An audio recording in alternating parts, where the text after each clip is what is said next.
Alrighty. A little technical difficulty there, but we're here. Alright, we are live. So, welcome everybody to another video right here on the Peter Gilmore channel. YouTube.com/Peter Gilmore. Thank you for watching. Make sure you like the video and hit the subscribe button down below in my pants, otherwise known as the description box on this channel and all my other channels as well. Share the video all over the internet. Don't forget to tap that bell and hit all notifications so you don't miss a goddamn thing. And don't forget to follow me on social media, Facebook, Twitter, and Instagram. If you're real. If you're not, you can basically go fuck yourself. And that's pretty much all I gotta say about that. So like the video, hit the subscribe button down below, and share the video all over the internet, and don't forget to tap that bell. That's most important, so you don't miss a goddamn thing.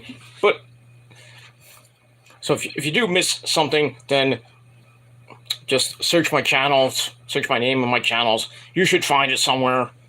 And when you do, go to my video section and go to my live section, and the latest video will be right there. And that's all I gotta say about that. Simple to the point. Nothing else I gotta say about that. Alright. It's late. It's after 1 o'clock in the morning here in the Northeast, 1:09 a.m. on January the 20th, 2023. Or unless you're on the West Coast, it's January the 19th, 2023. But anyway, hope you had a great Thursday, everybody. We got the weekend coming. The middle of January is still upon us. We're getting close to near the end of January. And then we're going to go right through February and right into March. So, it's like bing, bing, bing. Like Lash Legend, get shit done. Pretty much. And that's going to be it. By the time we know it, it's March. And then we're going to talk about Daylight Savings Time again, where we flip, we add an hour, we swing ahead. We talk about spring and Easter and everything to come later on in the next couple months. But we'll get there eventually. So anyway, hope you had a great Thursday. My Thursday wasn't the greatest, but, it is what it is. I move on. Kind of rainy here in the Northeast. I had to do some shopping today, which kicked my ass. My body's still screwed up. Hopefully I can go to physical therapy tomorrow, depending on how I feel in the morning after work. And we'll see what happens with that. Got a pretty slow weekend. We're not really doing anything this weekend besides the Niner game on Sunday Night Football. That's the only good thing I have for the weekend. Got that. Got the Giants and the Eagles on Sunday Night Football. We got Kansas City and the Jaguars. And then Buffalo and Cincinnati in the playoffs. So, some good old-fashioned football coming your way this weekend. The division round. The winners go to the title game next weekend. Really, next Sunday. So, the NFC game will most likely be a night game. So, we'll see what happens. Who goes there? It will be, hopefully, I'm hoping it's going to be the Niners and those pedophile Eagles in Philly next Sunday night on most likely NBC or Fox. Probably be on Fox, but we'll see what happens with that. In the AFC, I'm pulling for Buffalo and Kansas City, but that game will be played in Atlanta, not in Kansas City, because they have the #1 seed anyway. But due to the DeMar Hamlin rule, they're going to be playing at a neutral site. So, but anything can happen this weekend. Maybe we'll get some shocking upsets. Hopefully not the Niner game, but we'll see what happens with that. And pretty much a normal weekend. So hopefully you have a great weekend, everybody. Be safe and be well. And that's all I gotta say about that. All right. Minus all that, let's get into the video. And as the title below says, well, it's not Wednesday night, it's late Thursday night, and you know what that means. It is time for your late and out-of-date AEW Dynamite review for January the 18th, 2023, from Fresno, California. All right, so AEW finishing up their West Coast trip. I don't know where they're going to be next week. Probably somewhere further going east. As we're 6 weeks away from the first pay-per-view of the year for AEW. That's AEW Revolution 5. And we got a long way to go.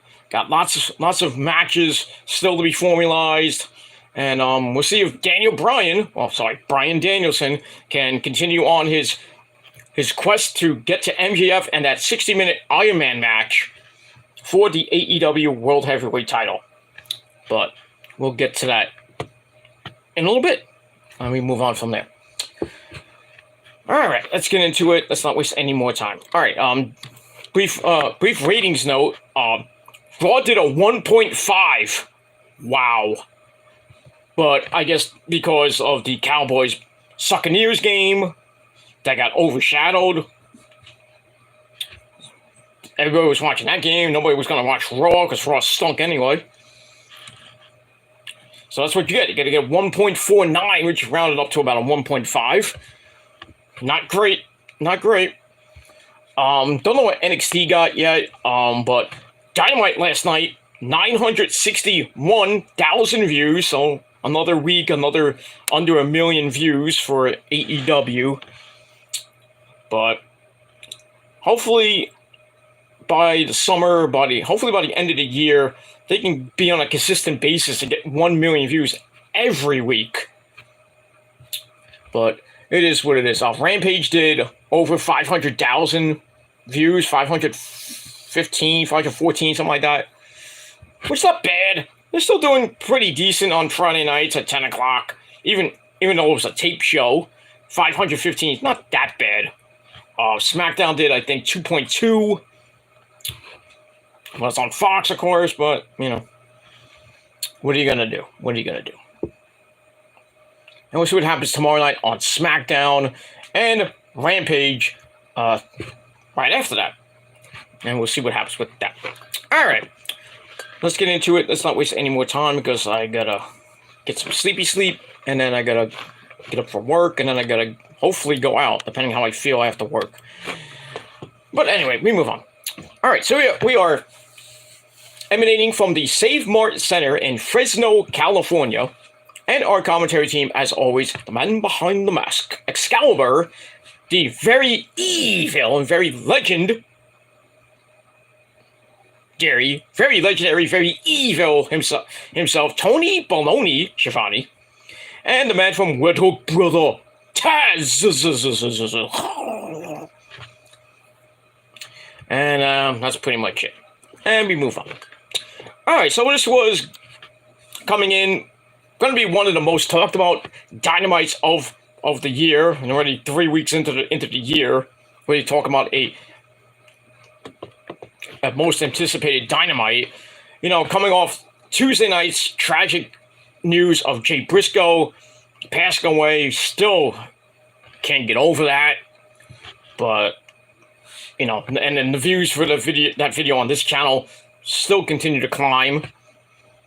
But I got 6 dislikes from stupid trolls that have no fucking life. I don't care about that. I really don't care.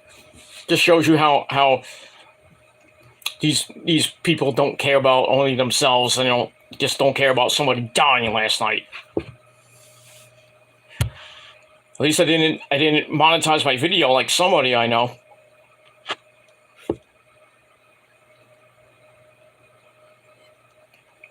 But it is what it is. Fuck Boston, by the way. And fuck Montreal. But we move on from there. Anyway.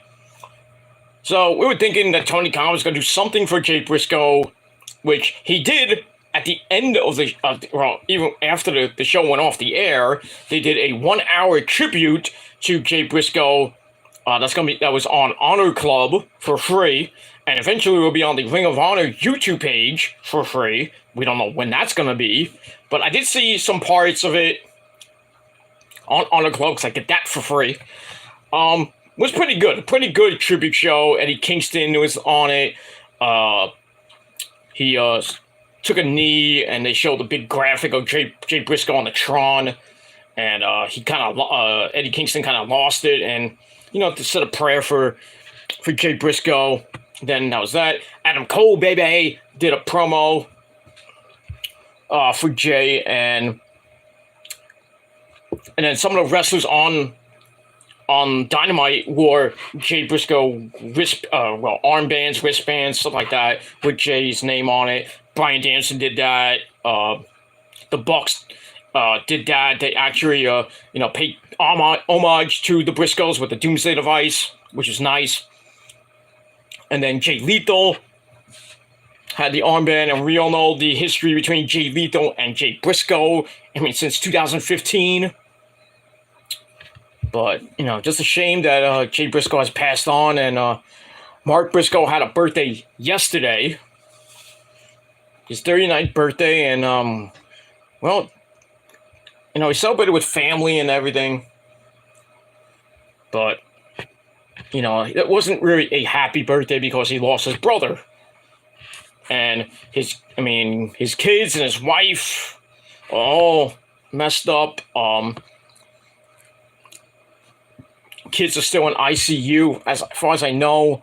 I don't know when they're going to be coming out. I think the oldest one, Jalen, is getting got back surgery. She was in ICU.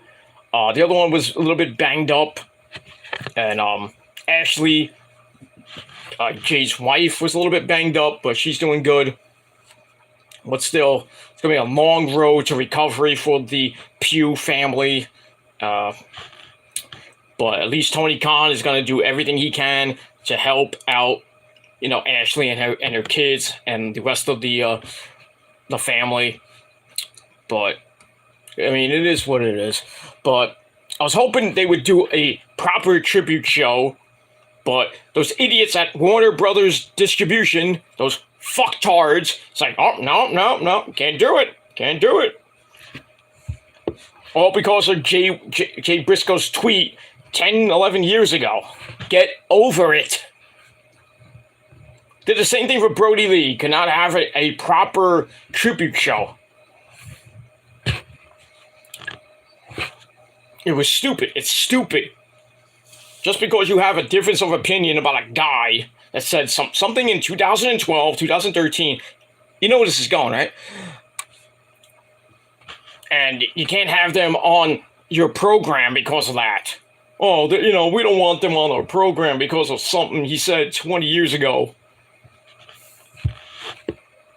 So now everybody in the arena saw it, but people like me and you, who have, if you don't have Honor Club, you can't see it unless you get Honor Club for $10 a month. Or you have to, you got to wait for whenever Ring of Honor puts out that video. I don't know when it's going to be. But subscribe to the Ring of Honor YouTube channel, and just gotta wait till it goes on the channel. But it is what it is. I thought it was kind of cheap for the fans watching at home to not get that. But just because and all I gotta say is Warner Brothers, you can go fuck yourself. That's all I gotta say about that. Couldn't take one moment out of the year to just pay tribute to a man who just died suddenly on Tuesday night. Let the man have a proper tribute show. Live. Not have it taped for the fans in attendance. But for the millions watching around the world, you're going to do that, Warner Brothers? Fucking idiots. That's why this whole society is fucked up with this cancer culture and shit. People taking things from like 20 years ago and bringing things into light now. People can't get jobs because of their past and shit like that. I'm like, come on. Utter fucking stupidity. Get over it. The past is the past. People have changed from then to now, including myself. I mean, come on, get over it. And if you can't get over it, then you need the,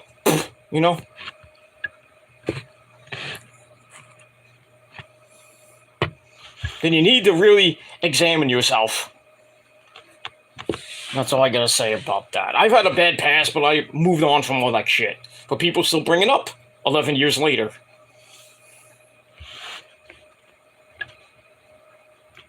Get over it. I mean, seriously. Like, seriously, get over it. If you can't, then you got problems.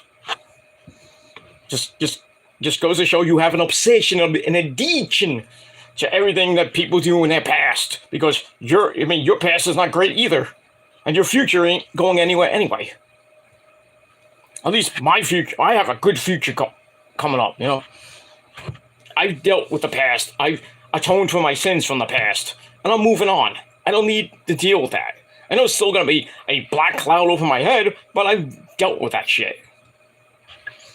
I dealt with all the people calling me the P word and all this other shit. I don't care anymore. I don't care. Oh, I got proof he said this and this and this and this and this. You got no proof. It's nothing. You got nothing. If you had the proof years ago, then yeah, I probably would have been in an institution right now, but I'm not. I would have been on the registry right now. I would have been in jail. I would have been this and that. But was I? No. Because I knew better. But keep up your crusade because it ain't going anywhere. Words, words, words. And that's all I gotta say about that. Let me move on. Alright, let's not talk about that crap. Alright, so we started off Dynamite with a in memoriam picture to Jay Briscoe. I thought that was pretty damn good. And at the end of the show, Excalibur mentioned Jay Briscoe again, saying, "This is for you, Jay." Stuff like that. I wanted him to say, "Man up," you know. Stuff like that. Something good for the end of the show. But anyway, so we get that. That was pretty damn good. And I assume that we're going to see his picture on SmackDown and Rampage tomorrow as well. So, let's move on. Alright, so we start off with a pyro. We're ready for action on Dynamite. And we start off with a pretty good match to start the show. For the All-Atlantic title, we had my good friend, Orange Cassidy. Freshly squeezed orange juice. Orange Cassidy taking on, oh yeah, Black Machismo, Bikini, yeah, dig it. Who came out alone for the moment because no Satnam Singh, no Sanjay Dutt, and no JEFFJARRETT, Jeff Jarrett. But like 5 seconds after they're about to start the match, we see them coming down from the crowd because they have tickets. And they sit down. And then they start the match pretty fast with Cassidy grabbing a small package, then a backslide for a near falls, and then Jay Lethal knocks him to the outside. And then we see Mr. Danhausen. I will curse you. So Mr. Danhausen's there, dressed as an usher, and he's like, "Excuse me, sir, can I see your tickets?" And then they actually had tickets, so Mr. Danhausen looked like he had egg on his face. And then, they hand him over, and Danhausen was like, get these guys out of here. And then we see the best friends, give me a hug, who have popcorn. Was it freshly buttered popcorn?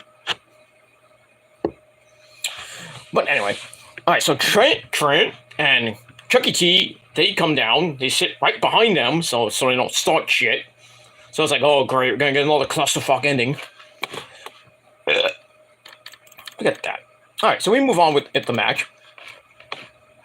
And so after that melee, we see OC hit a big suicide dive, but Lethal knocks him back down pretty easily. And then Mr. Danhausen is at ringside. Lethal then drives OC into the apron, and then right into the ring post, and OC went flippy-dippity-doo around the ring post. That was kind of sick. So Cassidy's in trouble. Lethal goes to do the woo Ric Flair strut, and thankfully Ric Flair is not going to be wrestling anymore. Thank the Lord. He will be at Raw 30 along with Hulk Hogan, brother. But as far as wrestling, done. Good. Stay retired, dude, because that last match you had was garbage. You shouldn't have had it with with Jeff Jarrett and Jay Lethal. You should have had it with Sting, even though you didn't want to do it, or Ricky Steamboat, who, I don't know, for some reason didn't want to do it.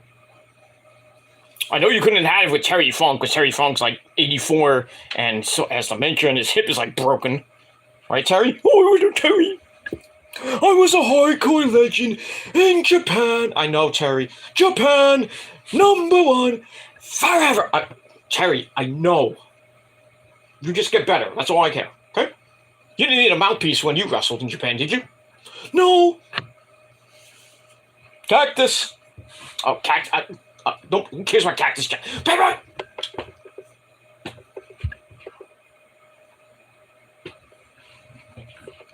They just come out of the woodwork. See, you wish you could do impressions. You can't.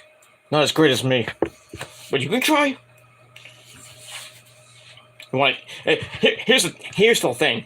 You trolls want to think you're so better than me. How about you do some impressions? You can't. Because it'll be really, really bad. Just what it is. Try to do some commentary. You won't win either. Do some ring announcing. You can't do that either. You are not better than me, and you never will. So, fuck you. Go fuck yourselves, and go your merry way, and go bag groceries for a living. I don't give a shit. Whatever you do. Oh, I'm a deli guy. Yeah, slice your hand off for all I care. But I digress. Then we move on. All right.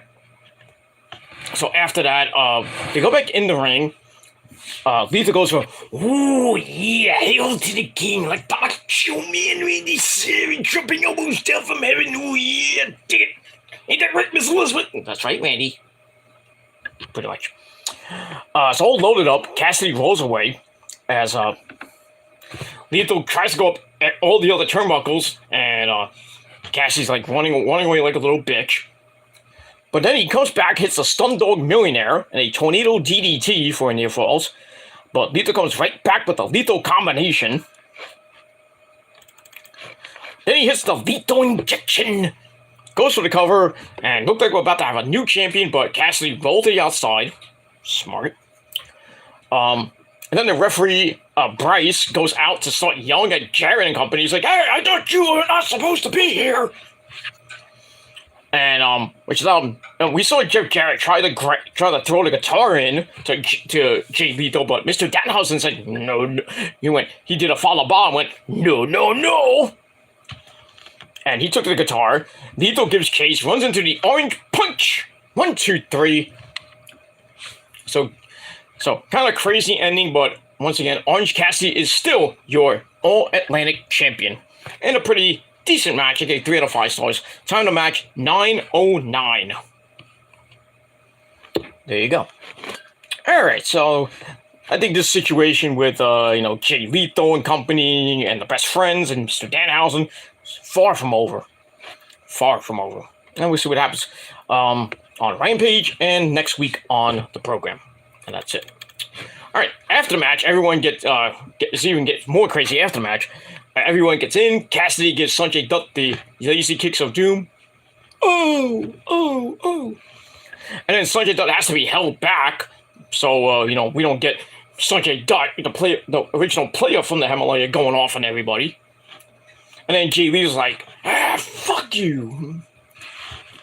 And then they go to the back, and then OC and Danhausen have some more popcorn, and then we get the big best friends hug with the Okada pullback.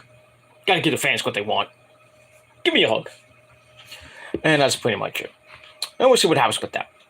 Alright, after that, we get a video on Darby Allin. I weigh 145 pounds, soaking wet. From Seattle, where it always rains, and my career is worse than Wheeler Yuta. It's true. Anyway, so he's taking on Kushida, former guy from New Japan, Impact, WWE, Cruiserweight Champion. He's done it all. So he's getting a TNT title shot later on in the night. It's actually a pretty good match for the main event. Though I would have put that in the middle of the show and put Bryan Danielson against Bandito at the end of the show. So a little bit of booking issues there, Tony. But still a pretty decent show.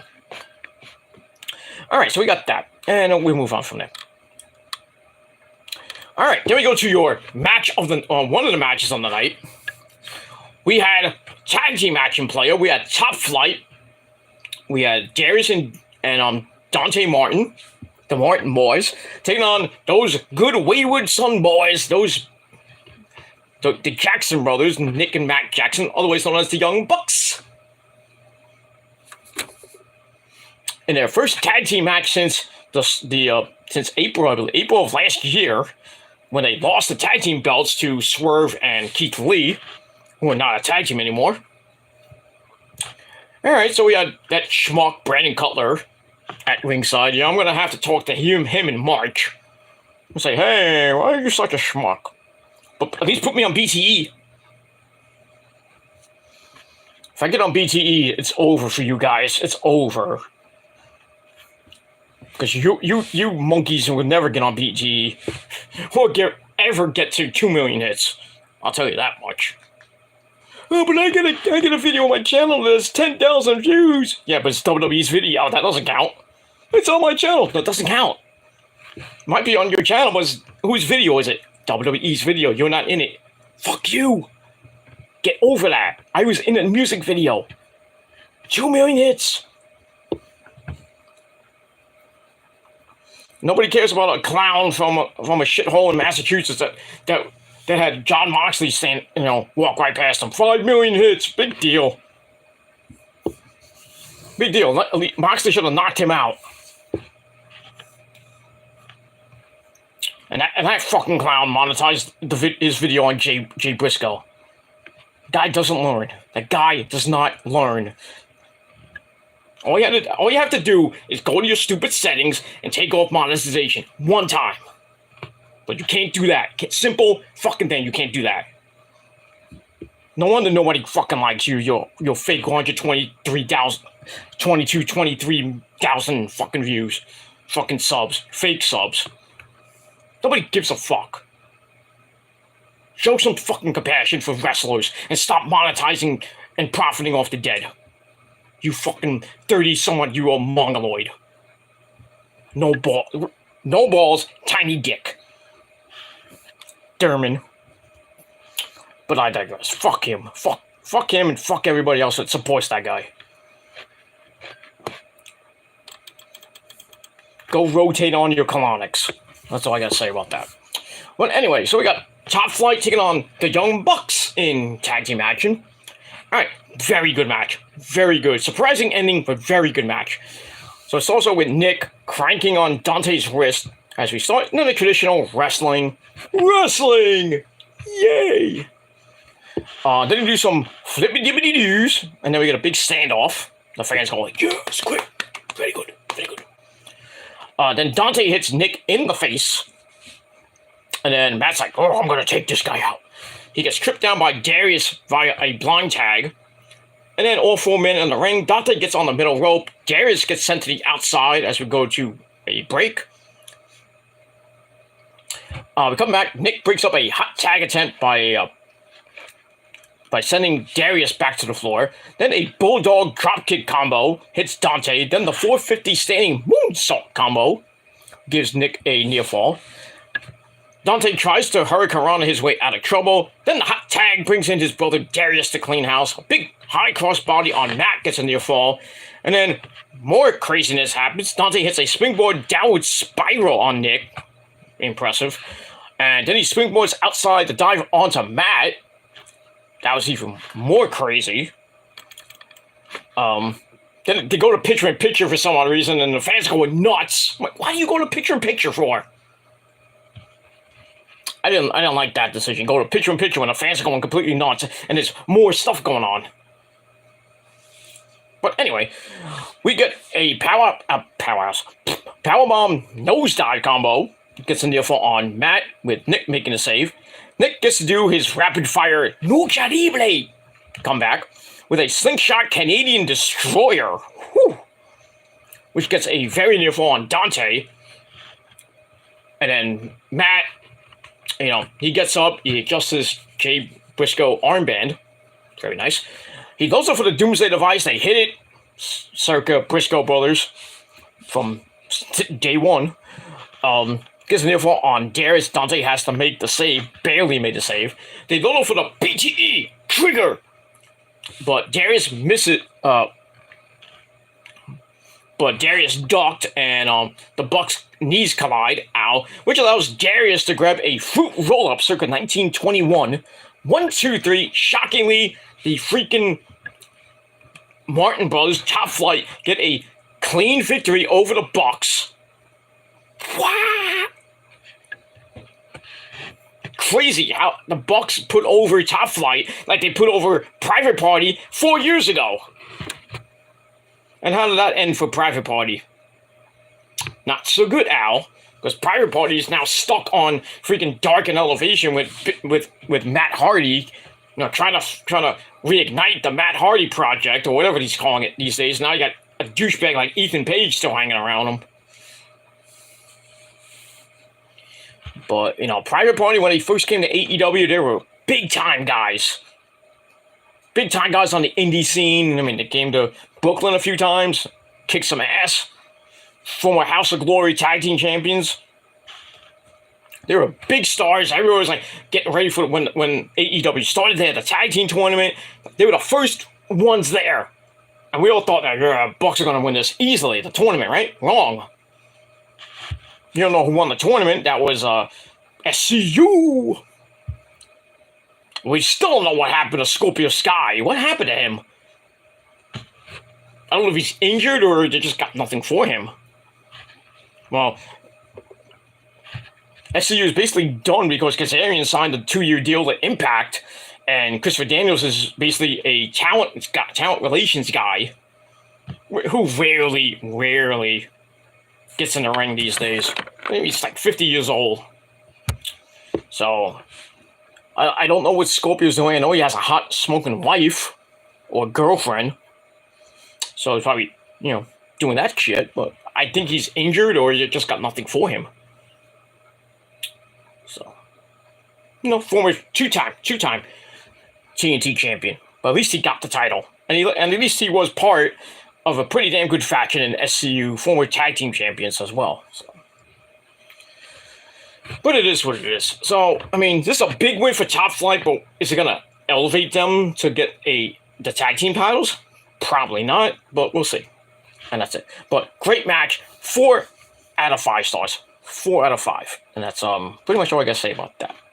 But, having the Bucks lose after that hellacious Stairway to Hell match where they won the Trios Championship, no Kenny, who's obviously, recovering from the pain and everything. The Bucks are not 100%. So you can chalk that up to, them selling the injuries and shit. But still, I think they put Top Flight over, but still looked strong in doing it. So it doesn't really hurt the Bucks in a way. But really, I think they probably should have got the win. Coulda, shoulda, woulda. And that's all I got to say about that. All right, let's move on. All right, after that, we have the S-Boys. Colton and Austin Gunn, they come out. We didn't have a great week last week as they got depantsed and then got put in cold-ass fuck cement last week by the Acclaimed. So they come out and they say, we take credit for all the Acclaimed success, even saying we even gave them our dad. They promise there will never be any more embarrassment. Yeah, right. And then the Acclaim come out. They're about to do their rap. And then the ass was like, nope. We're not doing... No, cut the music. We're not doing this shit right now. Then they start arguing. And then eventually, Max Caster starts rapping. And he starts rapping about how the Guns are the worst kids since Hunter Biden. Ooh. And then something got censored, which I didn't get. Thank you, TBS, for censoring whatever he said. Morons. But anyway, they finally get in the ring. Billy Gunn, daddy ass. By the way, sesame, mommy ass. All night long. Billy Gunn talks about how his sons are pathetic, and he tells Max Caster and Anthony Bowen to start acting like champions, and he's like, because this shit has to end eventually with, somebody's got to win the titles, or, the Guns are going to win the belts, or the Acclaim are going to keep going as champs. I still think Billy Gunn is going to cost them the belts, maybe next week, or maybe down the line at Revolution, but we shall see what happens with that. So he says, next week, I got 2 words for you. And it's not suck it. He says, family therapy. And then he leaves, and everybody's like, what the fuck? So I'm like, oh, great. Well, the family therapy segment in wrestling. I mean, what's next? Dr. Shelby comes back? Want to have a Kane and Bryan Danielson type thing? Getting sick of these family therapy fucking things in wrestling. Well, you guys can't, you'll never see eye to eye. Let's go to therapy. That's gonna work. Hey, they did that with Alexa Bliss. Did that work? Not really. I just made her turn back into the semi-goddess. But look where that went. That went down the hatch. Apple juice, by the way. That went down faster than the Titanic, and now Alexa Bliss is like starting to. She's changed. She's now evil. He's starting to turn into evil Miss Bliss, and now she has to deal with Uncle Howdy. And now she's got a rematch for the women's title at the Royal Rumble. Is she gonna win? Probably not. Probably not. I think Bianca is already 1 year in as champ. She's going to go all the way to WrestleMania and lose to Rhea Ripley. Because she's on a roll right now. Rhea Ripley cannot be stopped. Mommy Ripley is going to run through the Raw. She's already basically ran through the entire division. She's going to win the Royal Rumble. And then go on to beat Bianca. And get the Raw Championship. Again, I think this is her second title reign. And I don't know how long she'll hold that and who beats her this time. I think it's going to be a returning Asuka. But then again, it might not be. It might be Becky, unless she goes to SmackDown in the draft, if there is a draft. I would have said Asuka, but she's coming back as supposedly she's coming back as Kana. Evil Kana, not Kana, like, as a face Kana. That would be really bad. Do not bring Kana in as a face. That'll come back and be like the creepy, vicious Kana that we saw in Japan. Don't bring Asuka back. Just say, hey, it's Asuka. She just has new hair and a new makeup. Don't do that. Do not do that. Bring her back like she was beating the fuck out of Io in Japan. Beating the fuck out of Kairi in Japan. Bring that Kana back. That's what I want. And then eventually, Io might turn face eventually. I mean, when they get rid of damage control. Because everybody's probably going to turn on each other. One of them is going to turn on each other. Whether it be Io turning on Dakota Kai and Bayley, or Bayley turning on them. And then Dakota Kai's a face, which is okay, I guess. Maybe she can team back up with Tegan Nox. Yeah, we'll see. And then Io, back as a face, she can just run through the entire Raw women's division by herself. She should. She should just be going on a humongous freaking undefeated streak. She should be facing Bianca at WrestleMania, not freaking Rhea Ripley. But then again, I love to see Io win the Rumble. What do you want? You want Io Sky to win the Rumble? Yes, you do. Yes, you do. Yes, you do, my little cat. Come here. Wanna come on? Wanna be on TV? You were on TV last time. No? Okay, where you going, Moby? Come over here. Come on. No, I don't want to get you, because, Alright, we'll move on. So that's all I got to say about that. So, yeah, next week we got family therapy. And it is what it is. I gotta take this thing off. I'm getting freaking hot in here. Whew. Ooh, now you see my titties. Nudity, but it is what it is. And that's that. All right, so we'll see what this family therapy does to both teams. I don't think it's going to work, but, I mean, we'll see. Maybe we'll see Dr. Shelby next week. I hope not. But that's it. So I gave that segment 3 out of 5 stars. And that's it. All right. All right, after that, we go to probably a weird segment with Hangman Adam Page and Renee Paquette. And Hangman feels great about beating Jon Moxley last week in a big-time fight. So the Hangman said, I would knock Moxley out if I had to. And he did that last week, so, yeah. I had the chance to knock Moxley out, and then Moxley did that whole concussion angle. So that's why he wasn't on last night. They're doing this whole concussion angle, and then eventually he's taking his vacation. His long-awaited vacation, like a year or two later. So when they asked him about his future, and Page doesn't really go into it too much. He's like, I don't know, But Page does ask Renee how Moxley's doing, and he kind of seems a little bit, sincere. And he's like, tell him, and never mind. Then he leaves. So it's kind of a weird segment, like Moxley knocked him out about 2 months ago, a month or two ago. And he felt a little bit concerned after the match. And then they had the whole thing with MJF. We all remember that. And then Page tries to make his comeback. He finally gets cleared. They had this epic match last week. And basically, Page wanted to return the favor and knock Moxley out. And he kind of did that, knocking him out. And then, the medics come out and say, oh, John, you okay? And John's like, oh, where am I? I don't know where I am. So they kind of play off what happened 2 months ago with Page, and now we're going to have to figure out when Moxley's going to come back. Probably do the same angle.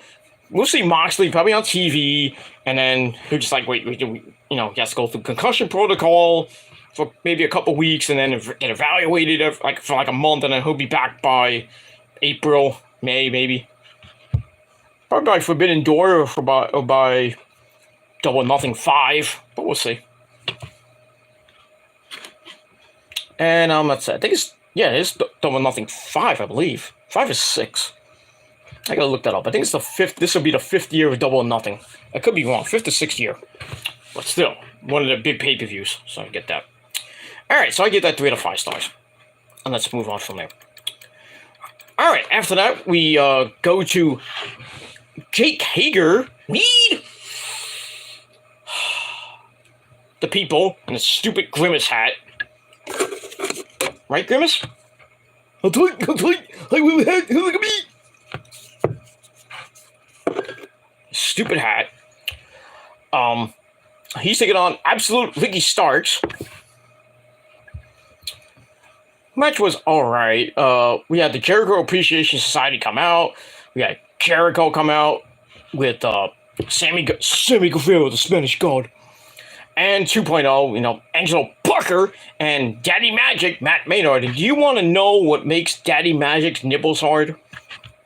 Go ask him. You want to know what makes Daddy Gilmore's dick hard? You know that by now. It's all those Asian chicks. But I digress. Anyway, so Jericho leaves and he goes to do his epic commentary. Alright, so we start the match off. Hager is wrestling with the hat on, which I thought was ridiculous. But he starts fast. Starks takes the hat away, and then he heads to the outside. Oh, I got the hat. And then Hager sends him into the ring post. Ow. Ricky tries to dive through the ropes to avoid the contact, only to basically make it worse and crashed into it. I was like, oof. Botchamania. Right there. Alright, so we go to break. We come back. Ricky drop kicks Hager through the ropes to the floor. Then a springboard crossbody connects, and a running clothesline takes him down again. Ricky plants him with a DDT, but he hits the DDT. The fans are all riled up. He's posing. It takes too much time, which allows the rest of the to the society to get on the apron. Daniel Garcia's at ringside as well. So they cause a distraction. He tries to beat everybody up, but that fails. Which allowed, actually, the fails for the Jericho Appreciation Society, which allowed Ricky Starks to hit the spear. 1, 2, 3. Ricky Starks picks up the win in just under 6.5 minutes. It was a decent match, 3 out of 5 stars, but, you know, Ricky could have done a whole lot better. But it is what it is. And that's that. And then after the match, he goes through the crowd and he starts posing. And, you know, Jericho's yelling up the top of his lungs on commentary. Well, yes, son of a bitch. But it is what it is. And then we find out, well, I'll get to that in a minute. All right, so like I said, 3 out of 5 stars for that. All right, then we get a video on Adam Cole, baby, and his epic return last week. He said, I could have been a contender. He says, he could be a heck of a mega face if he was just given the chance. He's a better heel than a face, I'll tell you that right now. Way better heel than a face like he was in the early days of Ring of Honor. When they formed, him and Kyle O'Reilly, O'Reilly Auto Parts formed Future Shock, big time face. And then when Kyle turned on him, he became an even bigger face when in that Hybrid Rules match at Best in the World. What year was that? 2012, 2013, I think it was. When Adam Cole he got his tooth knocked out, spewing blood. The fans were like, "Holy shit!" That's what made him a star. And then he won the TV title, which we had a good one with the title. And then eventually he won the world title. And then he turned into the Adam Cole we know now. Then he went to PWG, was an amazing guy, and the whole suck my dick gimmick. Then got into with the Bucks. And then a good friend Kevin Steen, Mount Rushmore, blah, blah, blah, blah, blah, blah, blah, and the rest is history. Three-time Ring of Honor champion. The guy has done it all. He's amazing. He's Adam Cole, baby, and he is better than you. He's better than MJF, and he knows it. I can't wait for that match. Adam Cole versus MJF for the title. And when Adam Cole wins that belt, you know who I'm going to mark the fuck out. Because I'm a big, old school Adam Cole mark. But it is what it is. Alright, so we see that. So, we'll probably see something more from Adam Cole, baby, maybe next week. And we'll see what happens with that. He's not ready to come back to in-ring competition just yet, but he's going to get there. He'll get there. I wouldn't be surprised if he has a match at Revolution. I guess who? I don't care. That's it. Alright. Then we go to the back with Renee. She has the Jericho Appreciation Society with her, and they are pissed. They want to end Ricky Starks in the worst way. So next week, they're facing Ricky Starks and Action Andretti. That's Amazing Red's brother, by the way. So, we got a tag team match next week, but hold the phone. Daniel Garcia wants to take Sammy Guevara's place in the match. Because it's the sexy gods taking on Ricky Starks and kind of curly, blah, blah, blah. So, Daniel's like, hey, no, you sit out. I'm going to take your spot. My spot, dog spot, liver spot, but my spot. Big ups to Kevin Nash, even though, what he said the other day, where he didn't sit well with a lot of people, even though he's like, oh, it was just sarcasm. You don't say shit like that, dude. Just saying. But I'm glad you're okay there, Kev Nash.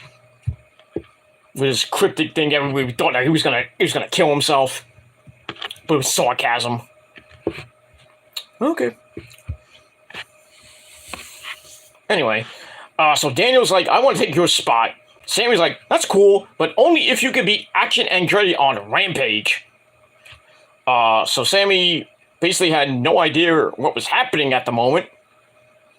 Says, oh, I got your new set of tights. I got you some nice leather pants. And Daniel Garcia's like, ooh, cool. Hey, Sammy, where did you get those pants? Did you get it at the Men's Warehouse? Because when you go to the Men's Warehouse, just remember, guys, that's our sponsor every time.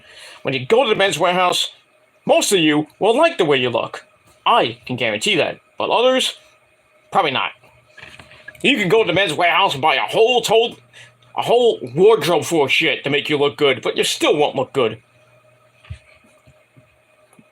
Because you gotta shower and you gotta look good. I mean, come on. If you want to get some real good pussy, I mean, come on. Seriously. Get a better wardrobe. Look good. I mean, comb your goddamn hair. Shave at least. Put on some good looking cologne. And then maybe, just maybe, if a girl, I mean, maybe you actually will get real pussy, but probably not. I mean, I always look good. That's a given. That's why your moms are always in my DMs. But I digress on that. And we move on. Alright, so we got Action Andretti and Daniel Garcia next week. And if Daniel wins, he joins up with Jericho to take on Ricky Starks and Action Andretti in that tag team match. But if not, then it's going to be Sammy Guevara most likely and Le Champion Chris Jericho in that tag match. But we'll see what happens with that as we will move on. All right, then we get to your banger match of the night. This was a banger after banger after banger after banger. One hell of a match. Bryan Danielson. Yes! He takes on the former Ring of Honor champion, Bandito. So this is match number 2 in the 5-match gauntlet that Bryan Danielson has to face up until February the 8th, which is coming up pretty soon. We got 3 weeks left. 3 weeks. So he wins the next 3 matches, including this one. He gets to face MJF at Revolution for the AEW World Title in a 60-minute Iron Man match. But I think he's going to win all 5, and all 5 are going to be against opponents that are pretty damn good, except for next week. But I'll get to that in a minute. Anyway, we have a Code of Honor to start. Bryan has the Jay Briscoe armband. I think Bandito had one too, which was nice. So they have a standoff early on. And then Danielson takes him down with a basic headlock. They get back up. Bandito takes him down. Sets up the surfboard. Watermelon. Thinking of Beyonce too much. That gets broken up. Danielson does the double leg stomp. Then they trade finger guns. Like, alright, first of all, you're not Kenny Omega. Stop with the freaking finger gun shit. Okay? Anyway, Bandito ties up the legs and arms at the same time. Danielson then sits up to escape. He has to get out of a Texas Cloverleaf attempt as well. So, pretty good start. They get back up. Danielson knees away. Then gets hip tossed down. It sets up some type of move. It's weird that Danielson's arms and legs are all tied up, and Bandito lifts him up. He looked like a pretzel from New York City. New York City has pretty good pretzels, but I digress. They don't taste. Some of them don't taste that good, depending where you go. Some of these vendors, they sell the freaking pretzels. I have so much fucking salt on it. It's crazy. And they charge like $5 for what? 5? Can't even get a good freaking pretzel in New York City. $5, dude. I can buy them at the store for $2.50. Anyway, all right. So he does that, which doesn't last long. Danielson rolls to the outside, which allows Bandito to hit a running flippy dippity doo. As we go to break, we come back. Danielson starts striking away at the ribs of Bandito, but he gets caught in a small package for a near fall. Danielson then hits an uppercut in the corner on Bandito. Then he goes for the guest kicks of doom in the corner to the chest. But Bandito's like, no. That ain't gonna work. And hits a springboard twisting cross body. Then a delayed vertical suplex. I wonder how long he took. Which, if they say delayed vertical suplex, it takes about 5, 10, 15 seconds. Unless you're Michael Elgin, who did it for 65 seconds. And we all counted it. I was there. But where's Michael Elgin now? Mm-hmm. His career went down the toilet in 2019. After the whole Me Too movement and the allegations he beat his wife and is something with his baby, just ruined his career. And supposedly he's back wrestling in the indie circuit, but I haven't heard much. But it is what it is. A great man. Michael Elgin was a pretty damn good wrestler, former Ring of Honor champion, but just ruined his goddamn career with what he did in 2019. And that's pretty much it. All right. So where was I? All right. So he hits the delayed vertical suplex, taking Bryan down. But Bryan pulls Bandito into the bell lock. Bandito barely got the foot on the rope. So Danielson then picks him up and starts laying in those kicks of doom. Goes for the roundhouse kick, and as always, he never hits that. Once in a while, once a blue moon, he'll hit it. But the roundhouse kick is blocked. Bandito then hits the X knee, which is basically like the V trigger. Goes for the 21 plex, and Danielson flips out of that. And then we got a lob magistral for a near fall. And then we get back up. Bandito is sent to the outside for a drop kick through the ropes. Then the running knee off the apron. Ouch. Then we go back inside. Bandito takes Danielson up to the top. Then he hits a big-time super fall-away slam. Then he kips up. He's all ready to go. He's like, yeah! He's hooking up, brother. Then he hits the 21 plex. Looked like he was about to beat Bryan Danielson. Everyone's going to mark the fuck out. But Danielson kicked out that 2. Then they go in the ring. They start smashing. The fans going completely berserk. Danielson kind of wins that, but he can't pull him back into the bell lock, which allows Bandito to pick him right back up. To pull him up, that gets broken up, and then we get the running Busenku kick, or the knee plus. 1, 2, 3, Bryan Danielson picks up the win, and just under 18 minutes, match was great. 4.25 out of 5 stars.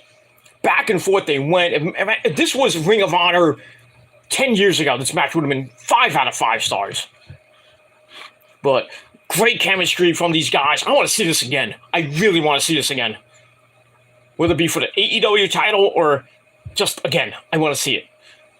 And this is why Tony Khan signed Bandito. He puts on bangers of a match. He had one with Jericho. Should have won that. Even though he has a win, which we didn't see.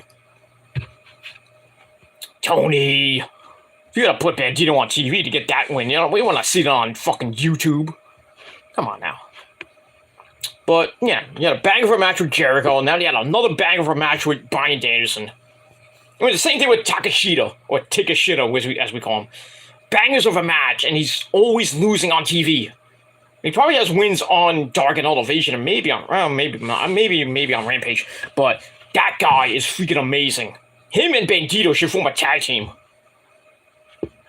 That'll be great. Two future stars, Bandito. Former PWG champion. Think about that. Former Ring of Honor champion. Guy is amazing in Mexico. And his matches with Rush were great. But it is what it is, and that's pretty much it. But Bandito needs to, win some matches on TV. You can't just have him, bring him in, and he has a bang of a match and then loses. Same thing with Takeshita. You can't do that. But it is what it is. You can't win them all. All right, so once again, 4.25 out of 5 stars for that match. Amazing match. Amazing. All right, so Bryan Danielson gets the win. He is now 2-0 in the gauntlet match. So we'll see who his next opponent is, and I'll get to that right now. So after the match, MJF pops up on the screen. He doesn't look happy. When is he ever happy? He says, "I don't like how you were treating me there, Bryan." And he's like, "Bryan, so far you've only dealt with Max. He's like, you haven't seen what I am under the mask. All you've seen is the devil. Now you're going to see who the monster behind the mask is. I'm like, what? I'm like, okay. First of all, you call yourself the devil, blah, blah, blah. And then you come back and now you're saying that you're a monster. Makes no sense to me. And it is what it is. All right. Guys, 1 second. I'll be right back. I'm going to take a little bit of a break. We'll be right back after this. You didn't care. But anyway, I had to take care of some business, and that's pretty much not that kind of business, but you know what I mean. I had to use the bathroom. All right, so we move on. All right, so where were we before I had to use the bathroom? All right, so Bryan Danielson gets the win over Bandito. Banger of a match, 4.25 out of 5 stars. MJF appears on the screen afterwards and says, "I don't like how you treat me, Daniel."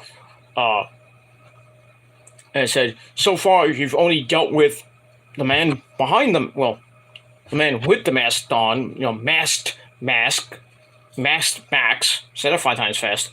But the further you go down this road, the more eventually I'm going to peel my mask off and you're going to see the monster behind the mask, not the devil that he keeps saying that he is, but now he's going to, you know, he says, even the dragon is no match for the monster behind the mask. So, I don't know what that means, but I guess we'll have to see what happens next week on Dynamite. And we move on. Alright. Alright, then we get a segment with Saraya Nai, that's Paige, Tony Storm, and a very, and not so happy Hikaru Shida. And they're not happy with what happened last week with Shida screwing up the match. She's like, "How?" I think it was Saraya's like, "How could you just throw a candlestick in the ring and expect us to win?" And she's like, "What? What do you mean? I thought the sushi was very good." So I was like, "Please, for the love of God, turn her this week. Turn Shida heel." But they do that? No. Stupid idea not to turn her. But they were just planting the seeds for Saraya and Tony Storm to turn on basically everybody. And look at that. So I gave that 2.5 out of 5 stars. Alright, then we go to Back with Renee. And we find out that next week is going to be Bryan Danielson in his 3rd match in the Gauntlet as he takes on the Machine, Brian Cage. And we see Brian Cage, 1/3 of the 6-man tag team champions from Ring of Honor, along with the Gates of Agony. He's there with my good friend, Prince Nana of the Embassy. Big ups to Prince Nana. Great guy. Miss you, brother. But anyway. So they're there. They announce the match. MJF then comes in, offers Cage a humongous amount of money to unleash the hate. And then MJF starts slapping him around a little bit, which makes Cage even more angry. And then Prince Nana's like, "Hold on there, son." Like Prince Nana has to stop him from basically getting his head ripped off. I wonder how much money he gave Brian Cage. Hopefully it was a lot more than Tony Khan gives him, because we rarely see Brian Cage these days, you know? The whole Brian Cage thing. When is he going to be on TV again? We don't know. And his hot as fuck smoking wife, Melissa Santos, is like saying, yeah, where is he on TV, you know?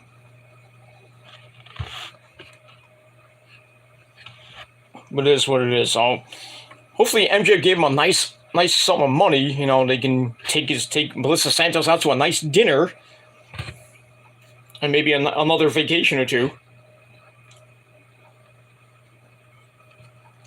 And my God, Melissa Santos cosplaying as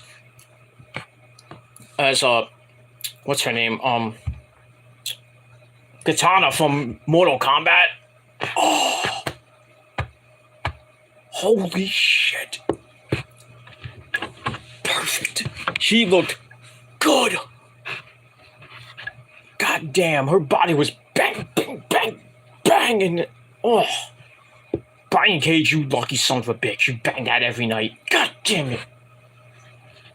Damn, if I had a woman like that who can cosplay like that, oh, I mean, I envy you, Tommy, and, you know, Malachi Black, because she's banging freaking Selena Vega on a nightly basis, and she cosplays as basically everything.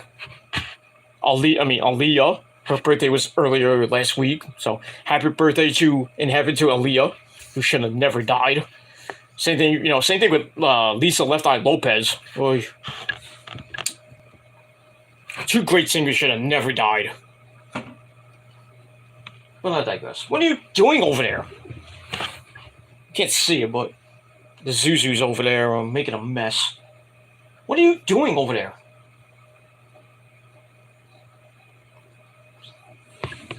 But I digress. See, look at that fucking cat. Look at that fucking cat. It's a freeloading piece of crap. Yeah, why don't you come over here? Come here, baby. Come here. No? Alright, go lay down.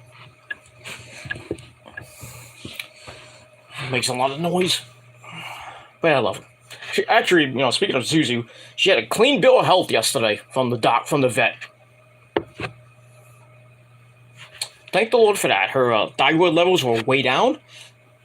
But just gotta monitor her for a little bit.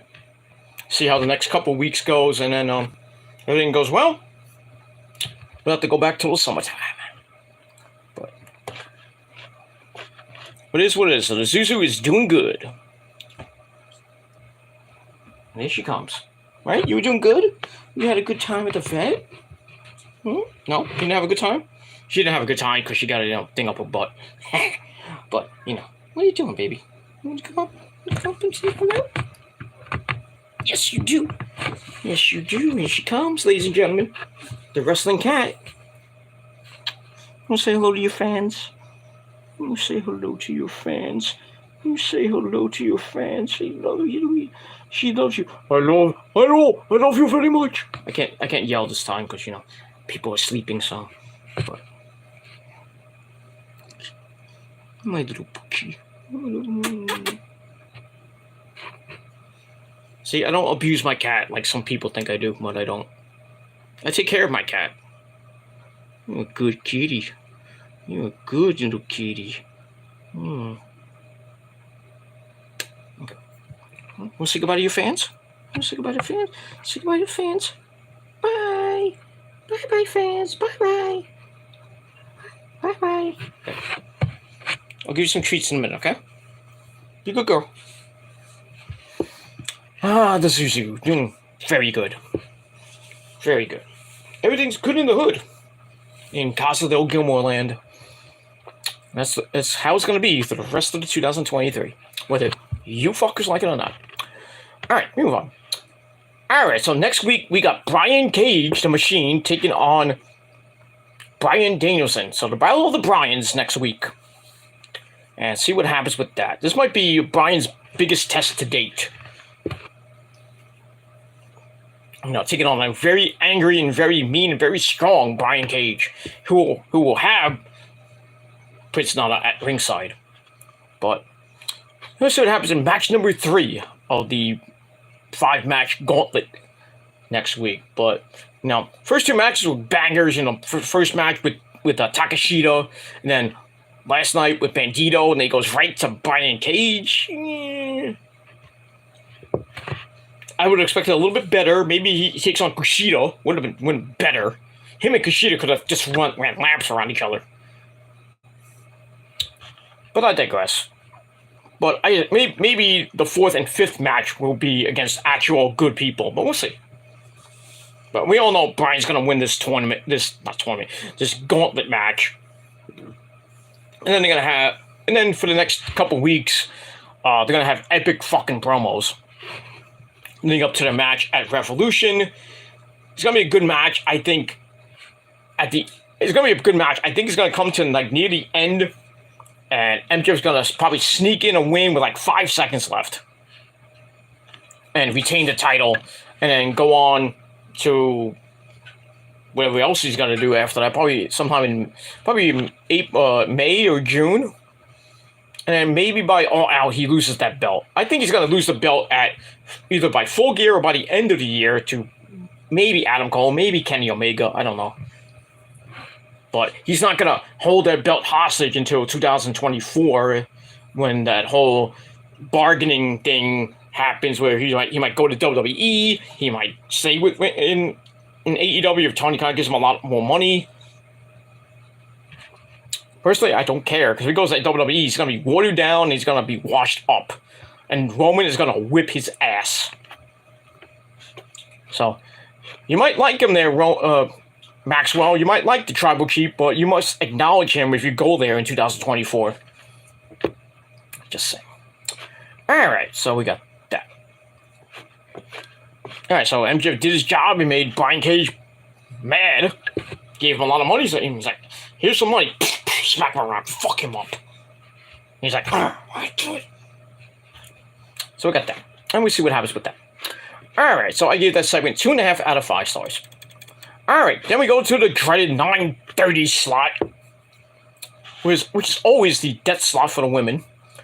And we go to the women's match. Toni Storm, who comes out with Paige. She takes on Willow Nightingale in a dream match. So we get that. It was a pretty not a great match. It's also with Willow hitting a shoulder block down, takes Toni down to start, then hits a spinning belly-to-belly suplex. They get back up. Toni slaps her right in the face. It's like, bitch! Smack in the face. And then Hikushida comes out. Maybe to just get a look-see. We go to break. We come back. Willow hits a spine buster, followed by a middle rope dropkick. She goes for the cannonball and missed. Toni comes right back with a running hip attack. Then a tornado DDT plants Willow down for a nail fall. But Willow comes back and hits the pounce. Period. Into the corner. Then she hits the cannonball, goes to the cover, kicks out at 2. But then Paige gets on the apron for a distraction, and then Toni with a cheap victory, with roll up in a handful of panties. 1, 2, 3. Toni Storm gets the cheap win over Willow Nightingale thanks to Paige. So 7 minutes, 12 seconds. The match was alright. 2.5 out of 5 stars. We get that. And then after the match, Paige and Toni Storm turn heel and beat up on Willow Nightingale until Ruby Soho comes out for the save. And then basically Hikaru Shida just stood there. Why didn't you go in and help? But it is what it is. And that's that. So we get this. We're gonna see what happens with that. Probably get a tag team match on Rampage or maybe next week on the program between Paige and Toni Storm against Willow Nightingale and Ruby Soho. And where Hikaru Shida fits in this situation, I don't know. Now somebody brought up on YouTube and also brought up on Twitter and Facebook that the next Blood and Guts match that happens whenever that does happen should be a women's match. First ever Blood and Guts women's match, which I'm all for. I'll be fine with it. Get 5 women that can beat the crap out of each other. Well, 10 women, I should say. But they were thinking have an AEW Originals side against the WWE side, which would be Paige, Toni Storm, probably Ruby Soho because she'll probably turn. And then you have Mandy Rose and possibly Mercedes Moné taking on Britt Baker, Jamie Hayter, Hikaru Shida. Who are the other two? Willow Nightingale.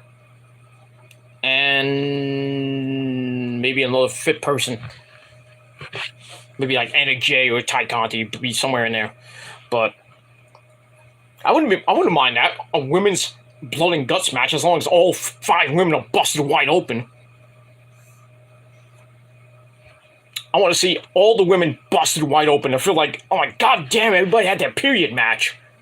There'd be so much blood. Everybody, I mean, somebody call the gynecologist. It is what it is, and that's that. But I am all for a female Blood and Guts match.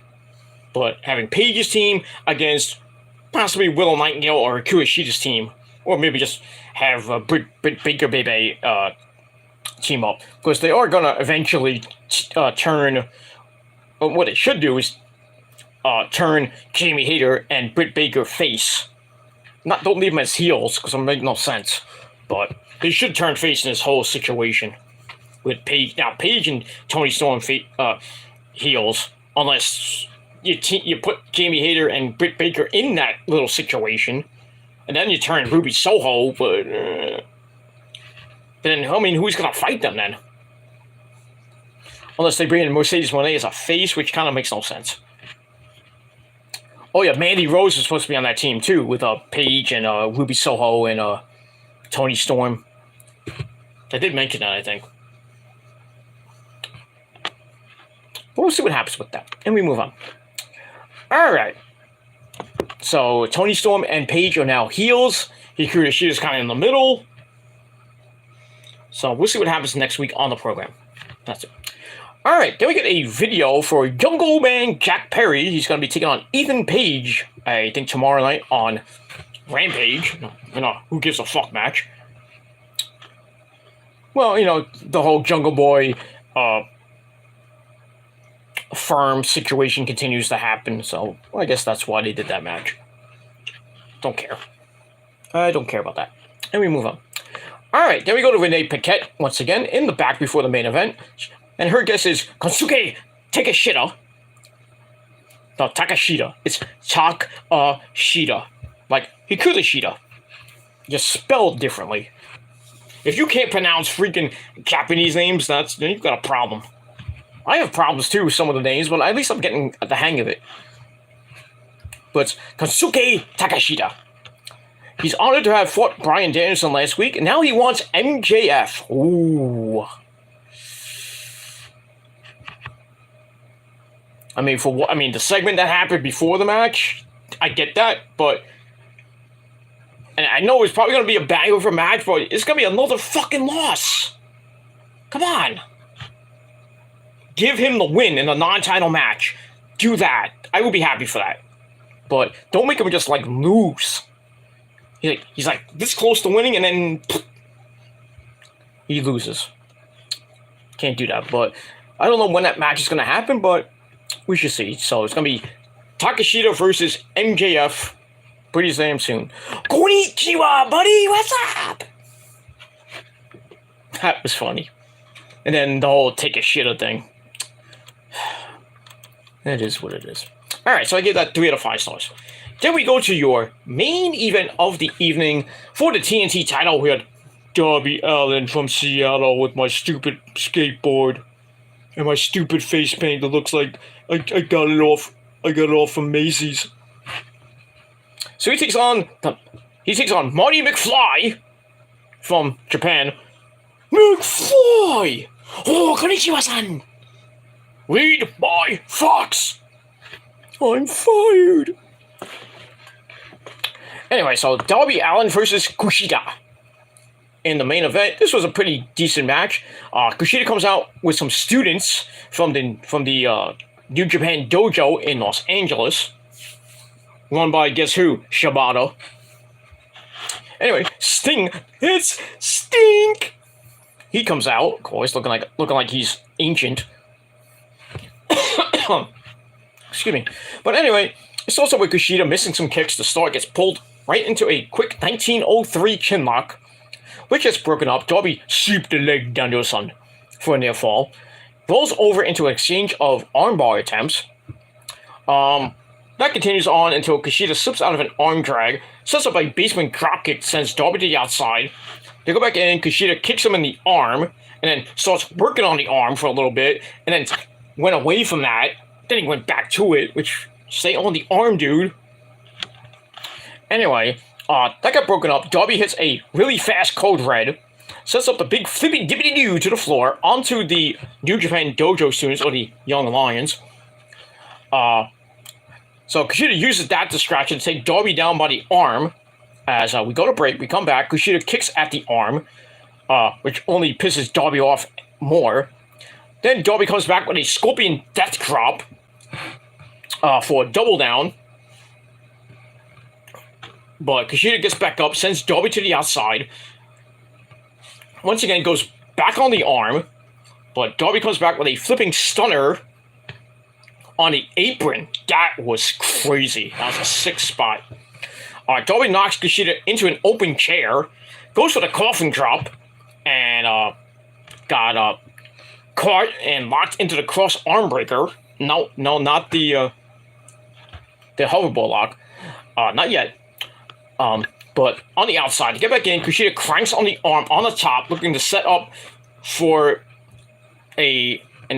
for Back to the Future, or what's he call that damn move? I think it's called Back to the Future or the Flux Capacitor. No, not the Flux Capacitor. That's Kazarian. But anyway, he was setting up the arm crank top rope superplex. And I think he hit that, which is crazy. He locks in the hoverboard lock, and then the steward's like, "Hey, Sting! Well, throw Sting, son! Throw the towel! Throw the towel, son! Throw the towel!" And Sting's like, "I'm not doing it." He just wipes his face with it. He's like, "Ooh, I got sweat on my face. Let me wipe off the makeup that's on my face so we can see what I really look like." We all know what Sting looks like without the face paint. Come on. So that was kind of dumb. Then he throws it into the crowd, so some schmuck has a towel with Sting's face paint on it. Yeah, you can sell it on eBay for $5. Moron. Anyway, Darby slips out of that and grabs the Last Supper.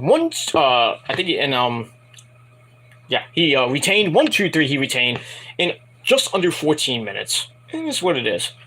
And that's pretty much all I gotta say about that. So Darby retains the TNT title, and we'll see who's next for Darby at this point. I'm like, where is Miro? Where's Rusev? Besides in CJ Perry's pussy. I mean, come on. Where is he? Oh, well, he's there, but we just don't have anything for him right now. I'm like, you have it right there in the palm of your hand, Tony Khan. Bring Miro back. Let him do a whole bunch of promos for Darby. And then at Revolution, you have Darby Allin versus Miro, and Miro beats the fuck out of him. And then goes on to win the TNT title, holds it for a year. Until you find somebody to beat him. You just don't give him the belt and then he loses like a week later. Come on now. I just have a feeling that Miro's going to go back to Vince. No, sorry, Vince. So Hunter. Or Nick, whoever basically is running it now. I think Miro's going to go back to WWE with CJ Perry. You know, they're going to go back as Rusev and Lana. Probably go back to maybe they'll make a surprise appearance in NXT. They'll run through NXT. He'll probably beat, I don't know, somebody, either Braun Breaker or whoever has the belt by then. He'll hold the belt for a while and then go to the main roster and stink again. Maybe he'll come back and then they'll bring back Rusev Day. Just without Aiden English, of course, because we all know Aiden English is now in Impact as the commentator next to Tom Phillips. But you're doing a very good job there, Tom Phillips. Showing Vince that, you know, you shouldn't have kicked me out and released me from Raw, dumbass. Now you got two schmucks running Raw. Should have never released Tom Phillips. Never released him. Should have never done that. But there is, you know, look, I was watching Impact tonight for a little bit, because I had to watch Rosemary, of course. They did show that match, by the way, from Hard to Kill, where the Death Dolls defeated those bitches. So the Prophecy wins again. Well, minus that, we find out Mickie James is going to face Masha Slamovich again. Oh, actually, I think it's her first time fighting her for the TNA Impact Knockouts Championship at the next pay-per-view, which is February the 24th, I believe. Yeah, February 25th, I believe. Gotta look at the date. I think it's the 24th or the 25th. No, 24th, I am right. I was right the first time. February 24th, the next Impact pay-per-view, which is going to be No Surrender.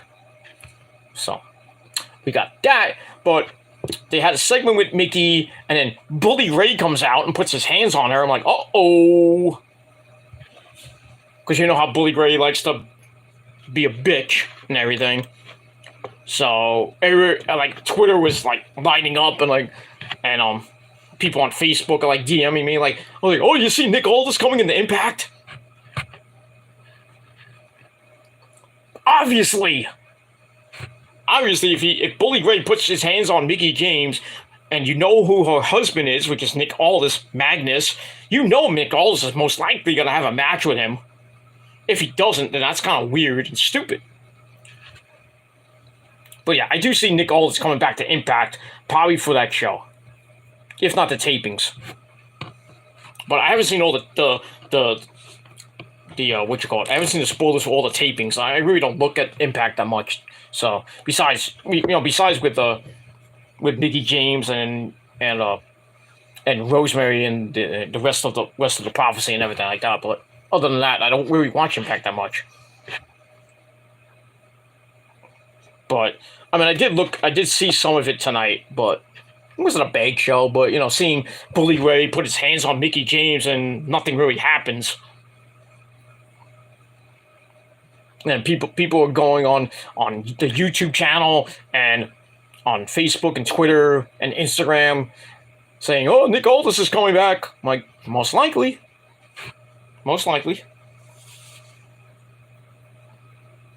But he won't be, Dixie Carter, honey. He won't be her little, prized possession anymore. Because where's Dixie Carter now? Doing nothing. I don't know what Dixie Carter is doing these days. I know she has a Twitter. She has an Instagram, which I do follow. I don't know why I do, but I just do. Dixie Carter, honey. The woman that almost ruined Impact. It wasn't Hogan. Everybody thinks it's Hogan and Bischoff. They almost did in 2012, and then Dixie comes in and is like, get him out. Get him out. I'll ruin it for the next 3 years. Maybe 4 years, if you think about it.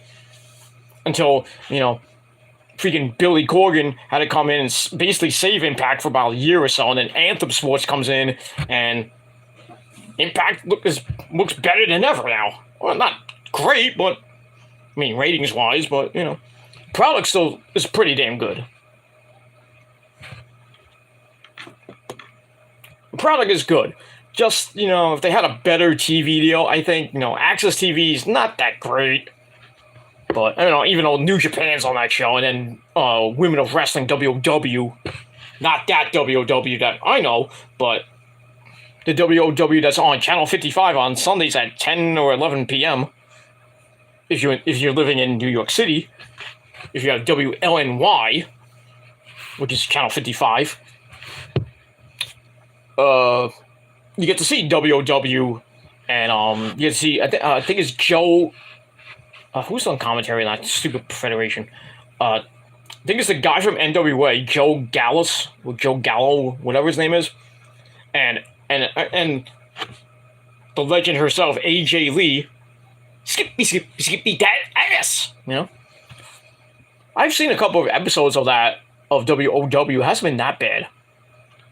Not like the first season, but now the so-called second season. Yeah, they have some good wrestling, some wrestlers I have never heard of before. Like, who are these chicks? And some guys, I'm like, who the fuck are these guys? They just picked them up off the street. I saw a tag team called, this past weekend called Toxic Toxic Vascularity, I think it was called.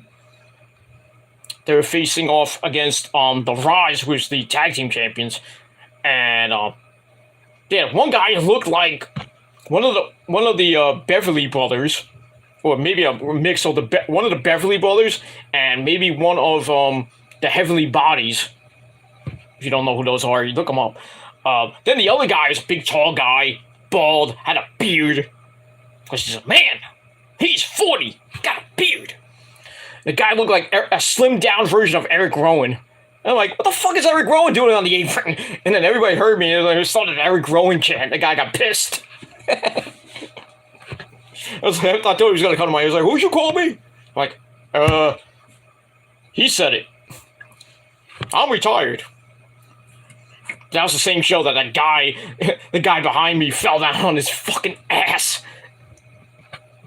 during a TJ Marconi match. Big ups to TJ Marconi, by the way, and the rest of my good friend Joey B and everybody. Yeah, that was a funny match. The guy, all of a sudden, the match is happening, we're having fun. TJ's taking on some schmuck, and next thing you know, splat. And I'm like, what the fuck is happening? And I look behind me, there's a guy behind me with, an Asian chick. So it must have been his girlfriend or maybe a friend, I don't know what it was. Drinking a beer, and then next thing you know, we hear a splat. I turn around, the guy's on his ass. The chair he was sitting in, completely obliterated. I'm like, dude, you're okay? He's like, he's laughing up a storm. He's like, I'm okay. And then for the freaking ring announcer and the timekeeper are like going, we're going completely nuts and everything. Asking the guy's okay. We helped him up. We got him a new chair, and I started chanting, Japanese chair. And then TJ Marconi comes, leaves the ring, and he stops the match, and they look at he comes to my area. He's like behind the barricade. He's like asking the fan, "You okay? We give him a thumbs up and everything. He's like, good. He goes in the ring, finishes his match, and then we're like, holy shit. I fucking marked the fuck out. I was going ballistic. I was like, oh my god. The things that happen at indie shows is just amazing. I mean, if you haven't been to an indie show, you have to go to an indie show because craziness happens.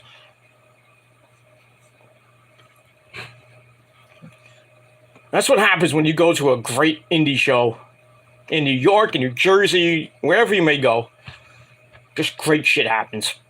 Funny shit happens. I mean, the last show, some guy brings in a whole big ass load of Jack sitting right in front of me. So, you want a shot? I'm like, pfft.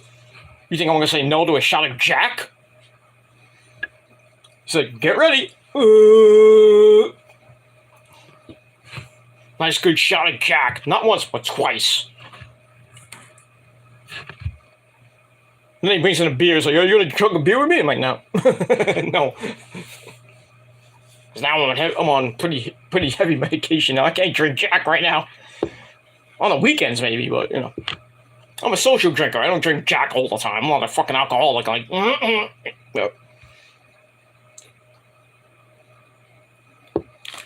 Here's to you, by the way. But that was a funny spot. That was funny as fuck. Oh, I can't wait till the next show I go to, whatever that may be. But we move on. But I am going to a convention in March to see Gil Kim, Brooke Tessmacher, Brandon Cutler, Max the Impaler, the Kingdom, and Maria Kanellis. Max the Impaler, and my good friend, member of the Prophecy, that man is Father James Mitchell. I cannot wait to meet that guy. And yeah, Brandon Cutler's going to be there, but nobody fucking cares about him. But slight chance I might be on BTE. I'm praying and I'm hoping, but we'll see. If he breaks the camera out, I think he will. I think he's probably going to be in a match where he gets beat up, but he's going to bring out the camera and then film everybody. Hey, what, BTE?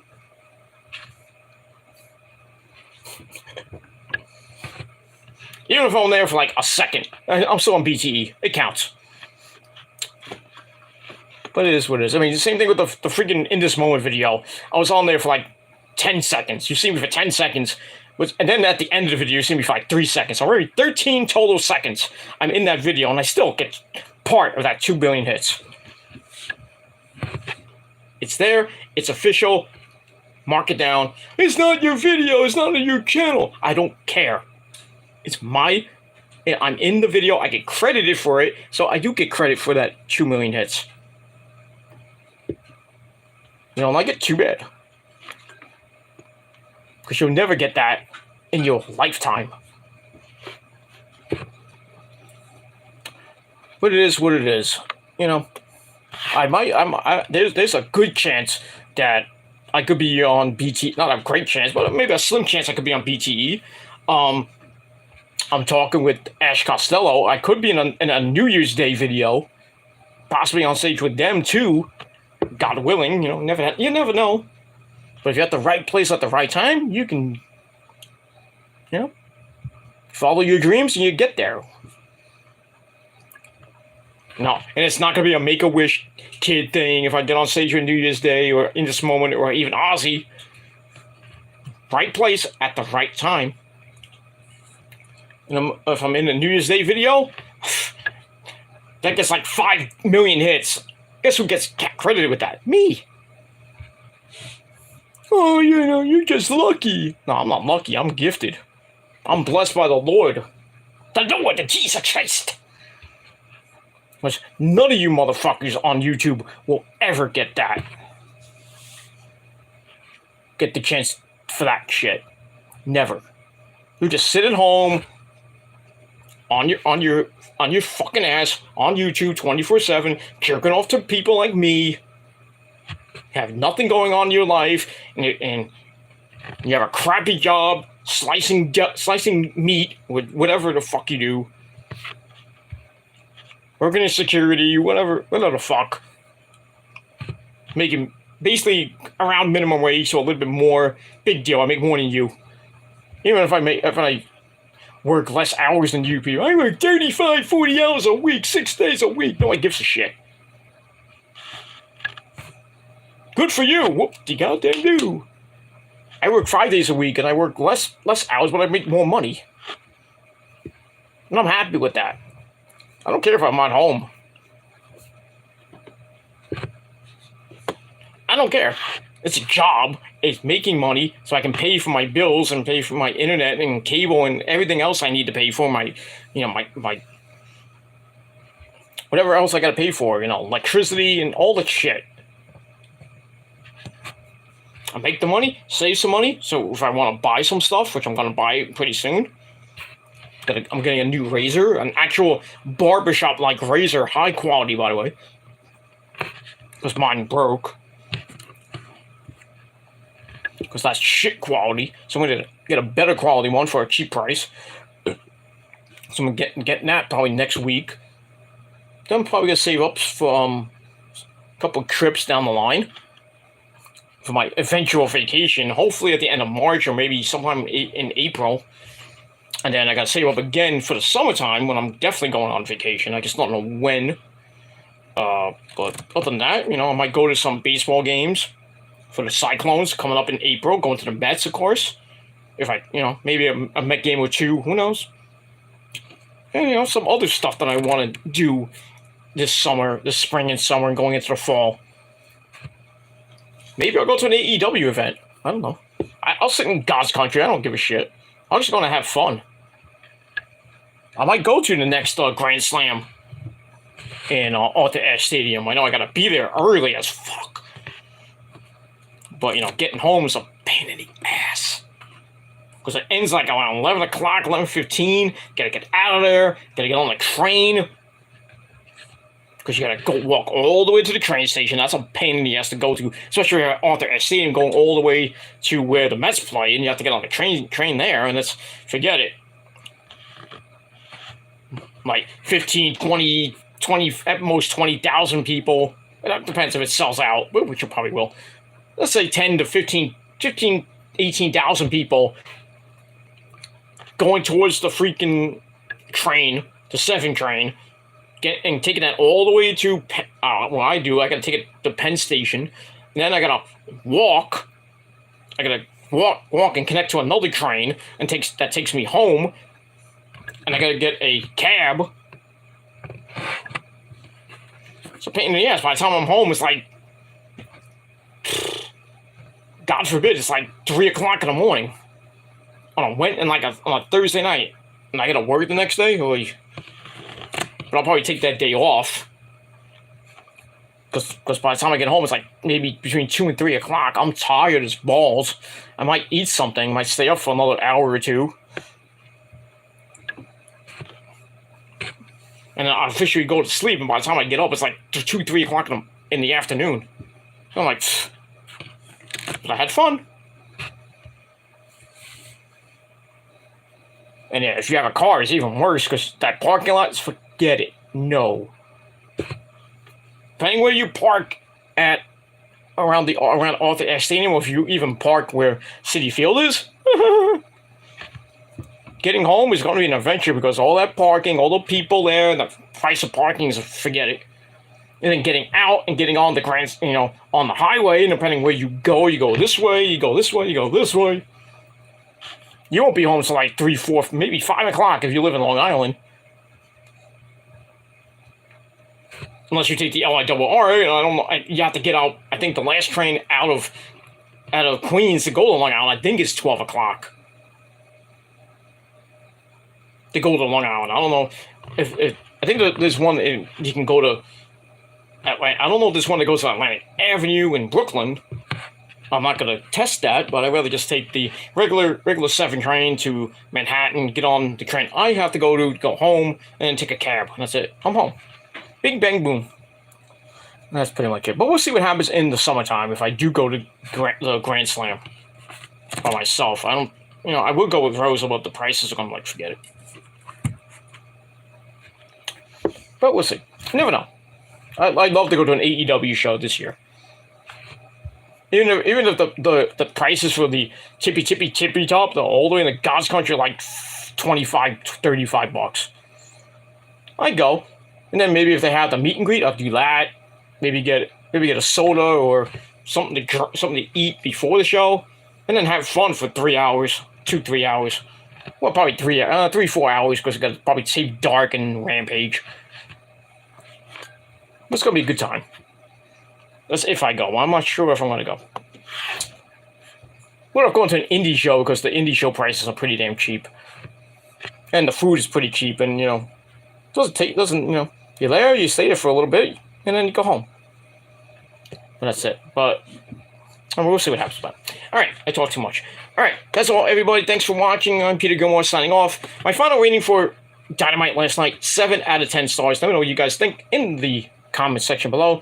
Don't forget to smash that like button, smash the subscribe button, smash yourself in the head, because some of you were like, woo-hoo. But smash the like button, smash everything in the comment section and everything else in the description, and that's all I gotta say about that. So I'm gonna get out of here. I'm gonna edit this baby up, and then I'm gonna go to bed and have a great Friday. It's Friday, gotta get down on Friday. Something for the weekend. And that's it. So I'm going to have a good Friday, and then I'm going to get ready for some football on Sunday. Those Niners are going to smack those Cowboys around. And if all goes well, hey, maybe we'll face the Giants. I would love to face the Giants in Santa Clara. And I really don't want to face the Eagles so much, but we'll have to see what happens after Sunday Night Football on this Sunday night on Fox. Not on NBC. No, it's going to be at 6:30 p.m. on Fox. At least we don't have to hear Joe Fuck and that idiot Troy Gaiman on that fucking channel. I hope it's Kevin Burkhardt and that other guy that's on there. But, we'll have to see what happens next week. That's that. Alright, so we got that, and the winners of that go to the AFC and NFC title game next weekend, next Sunday. And then on the week after that, it's the Pro Bowl, which nobody watches. And then February the 12th, Super Bowl 57 in Arizona. So, if it goes right, if the stars, align and everything, the Niners possibly could have a home game next week if the Giants win. And if they should beat the Giants, they should wipe the floor with the Giants if they do that. Then they go to the Super Bowl, and they have basically a home game in Arizona, because Arizona is basically the second home of the 49ers. So, the Niners might not be the home team, but they will be in basically Santa Clara Part 2. It's like wherever the Niners go, their fans are like, forget it. It's like the Mets. Wherever they go, Met fans are always there. But it is what it is. I can't wait for that. But we'll see. You'll see. It's going to be some tough games this weekend, and we'll see what happens. And that's it. All right, everybody. Thanks for watching. I'm Peter Gilmore signing off. Peace out. Rock on and rock hard with your cookoot. And if you're not down with that, That's just too goddamn bad. Because that's it. It's just too goddamn bad because I'm better than you and you know it. You can't do a thing about it. But anyway, if you're not down with that, I got 3 words for you. Fuck you, man. And that's all I gotta say about that. And to the Boston Bruins, fuck you too. 76 points, big deal. Number one in hockey, number one in your hearts. Blah, blah, blah. Nobody gives a fuck. Nobody gives a fuck. You won 3-1 against the Rangers tonight. Big fucking whoop. Big deal. Big deal. You won the last game too. Whoop-de-doo. Big deal.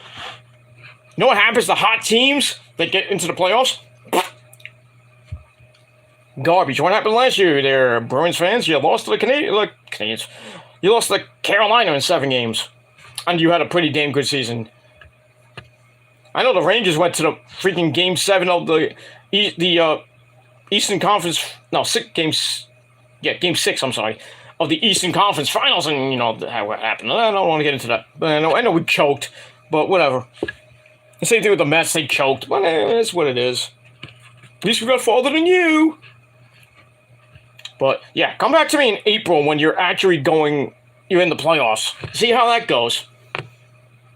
You get to the cup, I'll eat my words. But if you don't, I'll make your life a living hell. But it is what it is. So anyway, that's all I gotta say about that. Fuck Boston, fuck Montreal, fuck everywhere else. But that's all I gotta say. I'm gonna shut up now. Good night, everybody. Peace out and rock on and rock hard. And if, like I said, if you're not down with that, fuck you, bitch. And that's it.